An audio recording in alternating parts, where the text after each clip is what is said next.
हाँ ये बात है, इसको हम लेंगे आगे। पांचवा, अमृत वेले से हमारी दिनचर्या, हमारा योग बहुत अच्छा हो। देखो अमृत वेले उठने की खुशी बहुत है, फिर योग अच्छा लगे तो और खुशी होती है, चिंतन और अच्छा हो जाए तो और खुशी हो जाती। तीनों चीजें हैं, उठने से भी, हाँ उठने से, योग करने से, चिंतन से। अब हम 5 पॉइंट ऐसे निकालेंगे जो खुशी को नष्ट करती हैं, उनके लिए ज्ञान के पॉइंट जिनसे हम खुश रहेंगे। बोलो। हाँ, मोह खुशी को नष्ट करता है। इसी के साथ जोड़ दें, संबंधों के टकराव खुशी को नष्ट करते हैं। पहले नष्ट करने की बातें निकाल लें। असफलता होने पर, बहुत मेहनत कर रहे हो, सफलता नहीं मिल रही, खुशी नष्ट होती है। तीसरा, किसी की खुशी छीनने से खुशी नष्ट होती, भले ही वो बहुत खुश रहे। जैसे पीछे आया था ना, बाहर से था ना, मुस्कुराते रहते हैं, अंदर से चिल्लाते रहते हैं। हाँ यही था ना शायद, बाहर से मुस्कुराते रहते हैं, अंदर से चिल्लाते रहते, अंदर परेशानी रहती है, बाहर हंसते रहते हैं। तो दूसरों की खुशी छीनने वाले भी खुश नहीं रहेंगे। शारीरिक बीमारियां बड़ी चीज होती है, अचानक किसी को कुछ आ जाए, शारीरिक बीमारियां, अचानक की मृत्यु, आई हुई जीवन में समस्याएं, ये खुशी को नष्ट करती हैं। खुशी को नष्ट करने वाली बहुत चीजें हैं, 5 ही नहीं। दूसरे के द्वारा बोले गए कटु बोल, होने वाला अपमान है, कोई सदा ही बुरा व्यवहार करता रहे। एक और चीज पे ध्यान देंगे संगठन में जिसका ध्यान रखना है, अवगुणी दृष्टि। अगर संगठन में प्रेम बढ़ाना है, चाहे आपका परिवार है, फ्रेंड सर्किल है, यज्ञ में संगठन है, सेवाओं में आप 4-5 भाई इकट्ठे रहते हैं, बहनें रहती हैं, एक छोटा सा फॉर्मूला यूज करेंगे, वो है दूसरों को अप्रिशिएट करना, प्रशंसा करना। कमी निकालने वाले प्रेम का माहौल नहीं बना सकते। एप्रिसिएशन, प्रशंसा, सभी इसको अपनाएंगे। पसंद है, काम कर रहे हैं ना साथ में, ये कहना कि बहुत अच्छा किया, भले कोई कमी भी हो उसको अलग से ठीक कराना, लेकिन बहुत अच्छा किया, ये बहुत जरूरी है। हमारे पास ऊपर एक भाई है, दाल आदि बनाता है, कल सिंधी कढ़ी बनाई, बहुत टेस्टी बनाई। मैंने जो चेक की, मैंने कहा बहुत टेस्टी, आज तो खत्म हो जाएगी तुम्हारी। इतना खुश हो गया, कहा मेरे सिर पे हाथ तो रख दो, इतना खुश हुआ। जब कुछ उसकी गड़बड़ होती है तो मैं उसे इशारे में कहता हूँ, इसको भाई ऐसे और कर लेना, ये नहीं कि तुम अच्छे नहीं बनाते, इतनी बार समझा लिया, ऐसे और कर लेना, तो खुश रहती है ना आत्माएं। एप्रिसिएशन से उनकी आंतरिक शक्तियां, क्षमताएं, योग्यताएं, बुद्धि का विकास, ये सब बढ़ता है, ये हमें ध्यान रखना।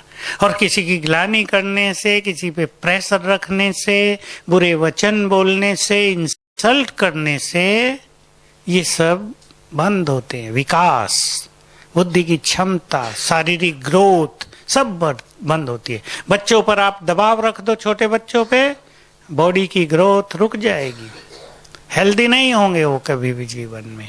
इसलिए एप्रिसिएशन बहुत अच्छी चीज है। अब हमें सदा खुश रहना है।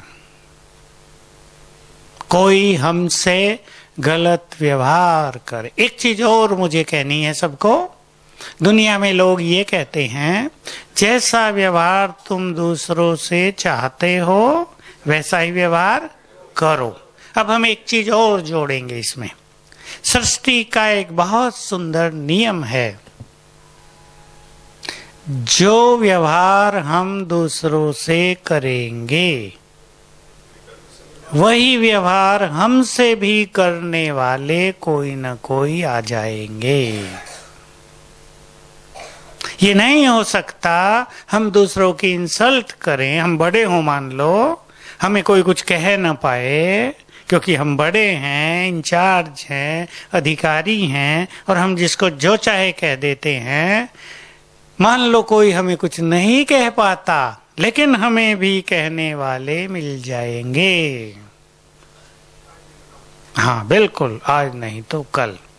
एक और चीज खुशी की बात पे ध्यान रखें, मनोवैज्ञानिक बात है, कामनाएं जितनी ज्यादा होंगी खुशी उतनी ही कम। खुशी को बहुत करना है तो कामनाओं को कम करना है, इच्छाएं भी साथ में। हमें ऐसे जीना है जो है संतुष्ट। ठीक है, कुछ इच्छाएं भी होती हैं मनुष्य को। हम ये तो नहीं कह सकते कि हमारी सारी इच्छाएं समाप्त हो जाएंगी फट से। इच्छाएं होती भी हैं और कहीं रखी भी जाती हैं, लेकिन हमें ऐसी अपनी मेंटलिटी बनानी है, इच्छाएं पूर्ण हुई तो बहुत अच्छा, न हुई तो सोच लें ये ड्रामा में नहीं है, प्रभु इच्छा नहीं है, बाबा भी नहीं चाहता ये हमें मिले, इसमें हमारा कुछ कल्याण होगा। ऐसे अपने को सहज भाव से रखना है। तो अब हम 5 पॉइंट इसमें से और निकाल लें जिनका हमें ध्यान रखना। एक होगी इच्छाओं और कामनाओं को कम करना।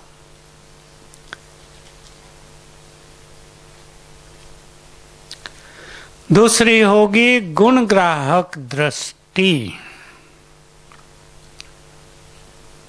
व्यवहार में अपमान होने पर जब खुशी गुम होती है, इसके लिए एक पॉइंट निकालें। कौन सी?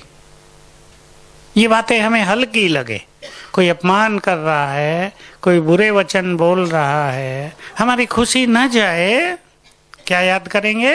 स्वमान। स्वमान, वो भी स्वमान है, स्वयं भगवान हमें मान दे रहा है, लेकिन इसका बहुत नशा होना चाहिए। स्वमान में जब हम रहेंगे, जैसे मान लो कोई हमसे बुरा व्यवहार कर रहा है, बुरे वचन बोलता है, हमें अपमानित करता है, हमारी भावनाओं को नहीं समझता और उसका इफेक्ट हमारे ऊपर आता है। हम ये नहीं कह सकते कि बिल्कुल नहीं आएगा। कोई बिल्कुल अपना व्यक्ति, प्रियजन, मान लो माताओं का अपना ही बच्चा, उनका अपना युगल, कोई और प्रियजन ऐसा व्यवहार करे तो क्या याद रखेंगे? मैं एक उदाहरण देता हूं जो मेरे अनुभव का है। मुझे तो अपनी शक्तियों के द्वारा विश्व का कल्याण करना है, मैं पूर्वज हूं, इन छोटी छोटी बातों में अटक के नहीं रह जाना है। तो ये बात हमें खोल देती है, जैसे विशाल दिल बना देती है, छोटी छोटी बातों का इफेक्ट खत्म हो जाता है। ऐसे हर एक अपने पास कुछ अच्छी बातें रख ले, हर एक की अलग अलग हो सकती है, स्वमान की, चिंतन की, जो बुरे व्यवहार का प्रभाव हमारी खुशी पर होता है ये न हो। और सोचो, समस्याओं में खुशी गुम हो जाती है। और भी खुशी को गुम करने वाली बातें बहुत हैं। पास्ट की बातें, फ्यूचर की अनिश्चितता, इनसिक्योर फीलिंग, क्या होगा पता नहीं क्या होगा। बहुत कुमार बाबा को छोड़ के जाते हैं, क्या सोच के? कब तक चलेंगे, पता नहीं क्या होगा, बहुत दिन तो हो गए, विनाश तो होता ही नहीं, पता नहीं क्या होगा। अर्जुन भाई ने तो नहीं सोचा ना ऐसा कभी। देखो पूर्वज कुमार भी बैठे हैं हमारे पास। क्या होगा, इसका उत्तर क्या होना चाहिए हमारे पास? अच्छा होगा। ड्रामा में जो होगा वही होगा। और सोचो, बहुत अच्छा होगा। बहनें बताएं, हैं? बोलो, क्या बोला?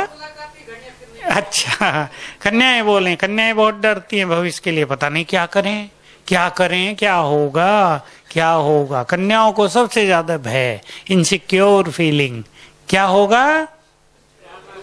वो तो बोल दिया, जो हम चाहेंगे वही होगा। भविष्य हमारे हाथों में, जैसे वो किताब लिखते ना, तंदुरुस्ती हमारे हाथों में, हम अपने पास रख लें भविष्य। प्रोफेसर साहब ठीक है ना? भविष्य हमारे हाथों में, जो हम सोचेंगे वही होगा।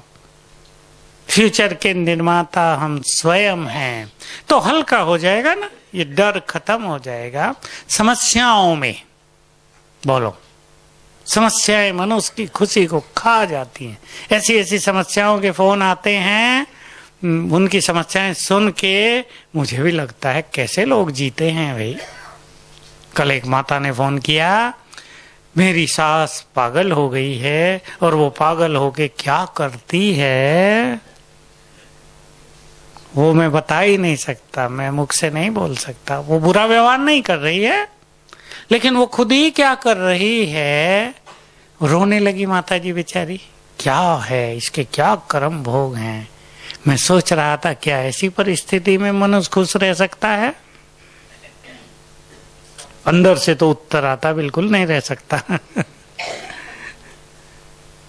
देख भी नहीं सकते उन चीजों को। ऐसी ऐसी परिस्थितियां मनुष्य के सामने आती हैं। तो बस मैं यही सोचता हूं कि जब मनुष्य पाप कर्म करता है तब वो कुछ नहीं सोचता, जब वो दूसरों को सताता है, रुलाता है, तब वो कुछ नहीं सोचता, अपने को बड़ा बहादुर समझता है। और जब वही चीजें रिटर्न होकर उस पर आती हैं तब उसका हाल बुरा हो जाता है। ये घटना तो ऐसी है मैं बोल नहीं सकता। मानवीय स्थिति से अति नीचे दुर्गति की स्थिति है ये जो उस सास की हो गई है। तो मैंने कहा भाई तुम रो नहीं, अब तो एक ही तरीका है, योग करो, इसको योगदान दो कुछ। रोने से तो काम नहीं चलेगा, ताकि जिन विकर्मों के कारण इसकी अति दुर्गति हुई है, या तो ये देह छूटे, बुजुर्ग हो गई है बहुत, या तो इसकी देह छूटे, या इसमें से ये कुछ बाहर आ जाए। तो समस्याओं में भी हम कुछ अपने नियम बना दें, जीवन के नियम कहें या मैं कहूं कुछ नेचर बनाएं। जैसे 2-3 बातें हम निकाल लें, उसमें से एक भी चुन लें कोई। जैसे एक बात है, सब कुछ बाबा को अर्पित। ये बहुतों से होता है, बहुतों से नहीं होता। जिनसे ये हो जाए बहुत अच्छा। दूसरा, बाबा 1000 भुजाओं सहित मेरे साथ है, सब कुछ ठीक कर देगा।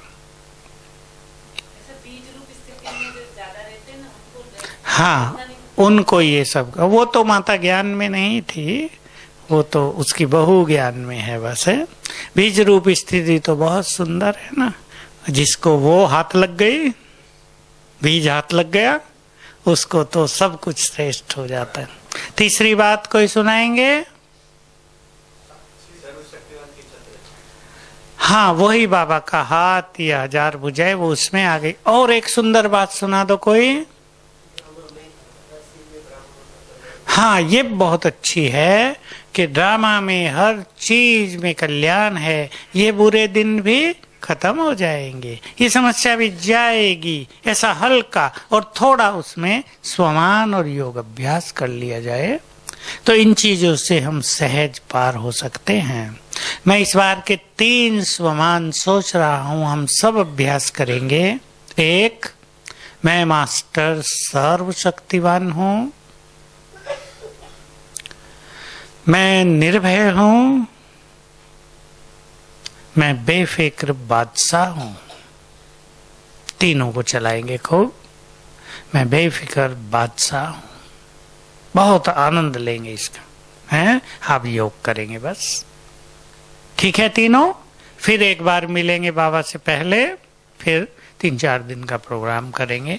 चले अब हम सभी, हमारी 2 बुजुर्ग दादियां, कुंज दादी है, कुमार का दादी की बहन की लड़की है ये, उनकी बड़ी बहन थी सती दादी, साथ रहती थी, हम भी रहे उनके साथ, तोली संभालती थी यज्ञ में ऊपर, उनकी लड़की ये, नहीं सती, शायद सती बहन थी, दूसरी सती या ये दूसरी बहन थी इनकी लड़की, बहुत पुरानी पटना में रही हैं। और अपनी परदादी की तबीयत भी ढीली है ना थोड़ी, तो दोनों के लिए 10 मिनट पावरफुल योग, और बिल्कुल ऐसा योग करेंगे, हम संकल्प कर लें, लाल लाइट कर दो भाई, ये योग इन दोनों दादियों को के लिए, उनकी देह की बीमारियों को समाप्त करने के लिए। और ऐसा अभ्यास करेंगे, परम धाम में बाबा, उसका बहुत जबरदस्त ओरा प्रभामंडल, किरणें फैलती हुई चारों ओर, उसके नीचे हम, और के अंदर प्रभामंडल के बीच में बिल्कुल ऐसे ही बैठेंगे एक ही संकल्प में पूरे 10 मिनट।